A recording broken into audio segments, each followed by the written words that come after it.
Salam sehat Bapak Ibu Sobat Muda yang berbahagia.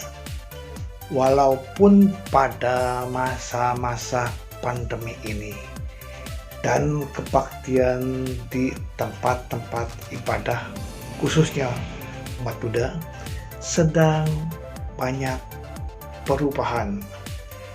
Ada yang kebaktian tetap berjalan tanpa ada bimbingan Dharma Duta, ada yang ditutup sama sekali.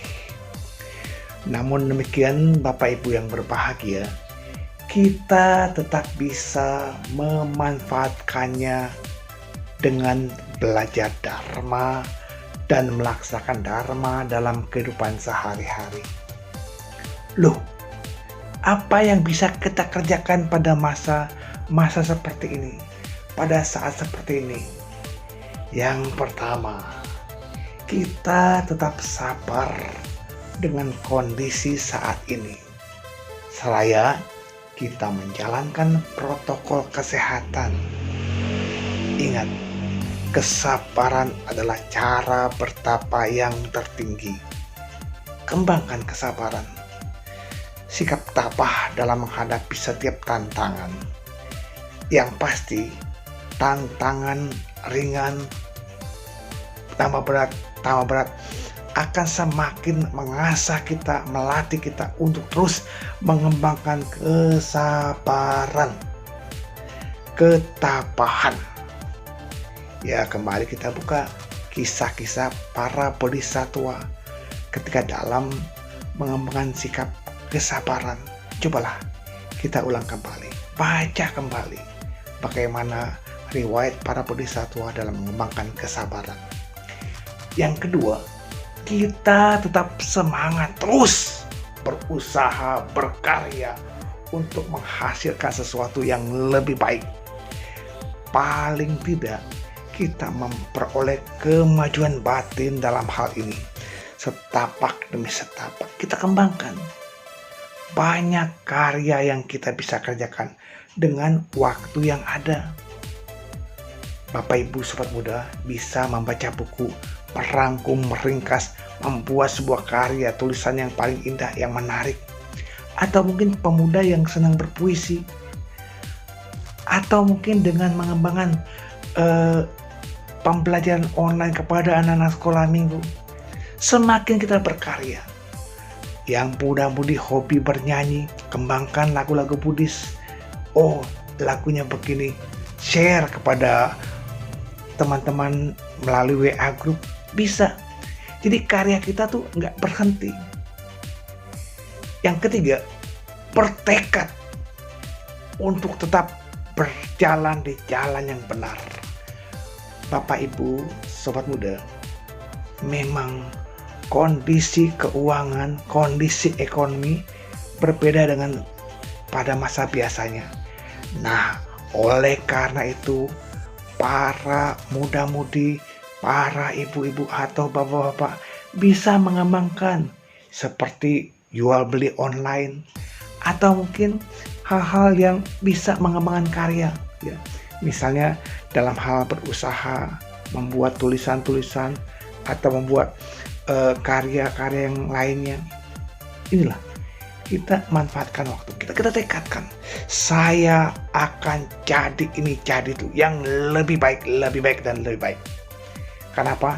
Karena orang yang mau bertekad, orang yang mau semangat, orang yang mau bersabar, pasti tantangannya jauh lebih besar ketimbang yang biasa saja, cuek aja, jangan ya.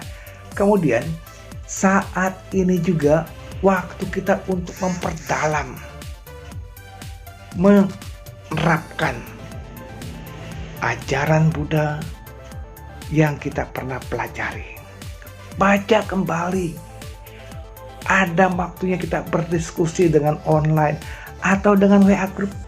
Manfaatkanlah waktu, momen, media ini untuk hal-hal yang bermanfaat.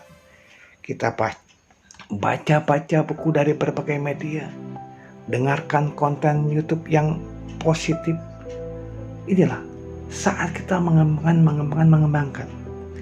Tidak ada waktu yang terbuang. Ingat, Buku sudah banyak mungkin di lemari kita, belum pernah tersentuh, pegang, baca. Seperti Dhammapada Atthakatha, Parita, buku Sutta, buku sutra, kembali kita ulangi. Baca, pelajari. Mungkin ada tugas untuk anak-anak kita. Oh, kita bantu. Nah, disinilah waktu yang tepat bagi orang tua untuk berkumpul kembali dengan anaknya, untuk berkumpul belajar dan membantu. Tapi ingat, jangan tugas anak dikerjakan oleh orang tuanya. Karena apa? Karena itu malah membuat anak-anak malas belajar. Karena apa?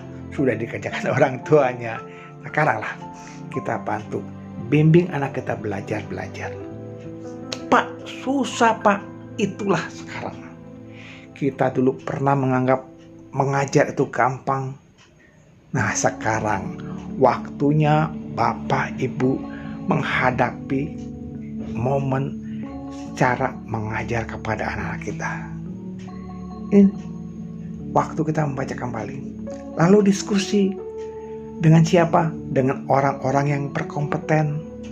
Tentu saja yang tidak boleh kita lupakan adalah waktu untuk bermeditasi. Sempatkan kita mengenal posisi meditasi dengan duduk, dengan berdiri, dengan berjalan, dengan berbaring. Coba. Tiap orang punya karakter berbeda-beda. Dalam hal meditasi, kita pun mengenal adanya 40 macam objek meditasi. Pilih salah satu yang cocok, yang tepat dengan karakter kita. Karena apa? Karakter tiap orang berbeda-beda. Oleh karenanya, saat ini kita bisa belajar. Dari mana? Dari diri sendiri. Pak, saya belum bisa melakukan meditasi karena belum tahu. Nah, kita bisa buka buku. Kita bisa buka tutorial tentang meditasi. Ingat Bapak Ibu yang berbahagia, kebahagiaan bukan pada materi yang kita miliki. Kebahagiaan bukan pada berapa banyak harta yang kita punya. Tetapi bagaimana kita mengolah harta itu menjadi jasa, jadi kebaikan-kebaikan. Waktunya membantu. Waktunya memberi. Inilah bisa juga dengan cara kita mengembangkan kedermawanan, kembangkan kesusilaan, kembangkan samadhi. Perlahan-lahan kita pasti memperoleh kebahagiaan. Wow, ada kesempatan sobat muda yang mau ikut kuliah di bidang agama, ada. Yang mau mengambil sarjana, program magister, ada. Oh, ikuti. Nah, ini makanya kita sempat belajar.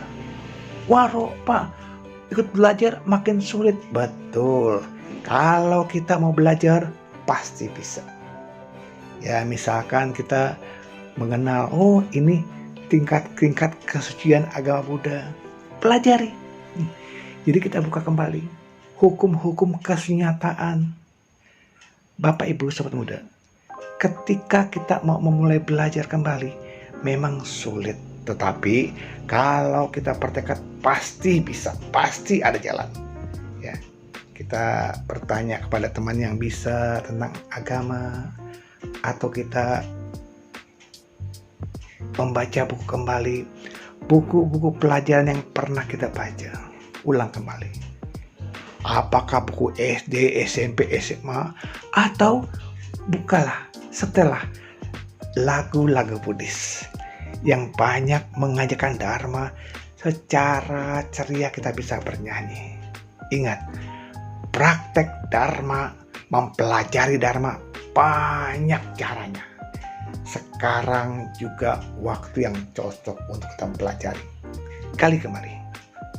Yang pasti kita mau, kita bisa.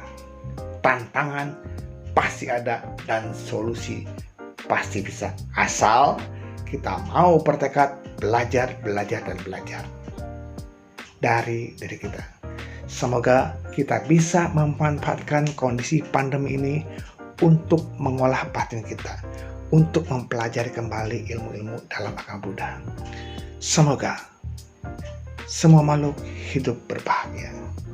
Salam sejahtera. Sadu, sadu, sadu.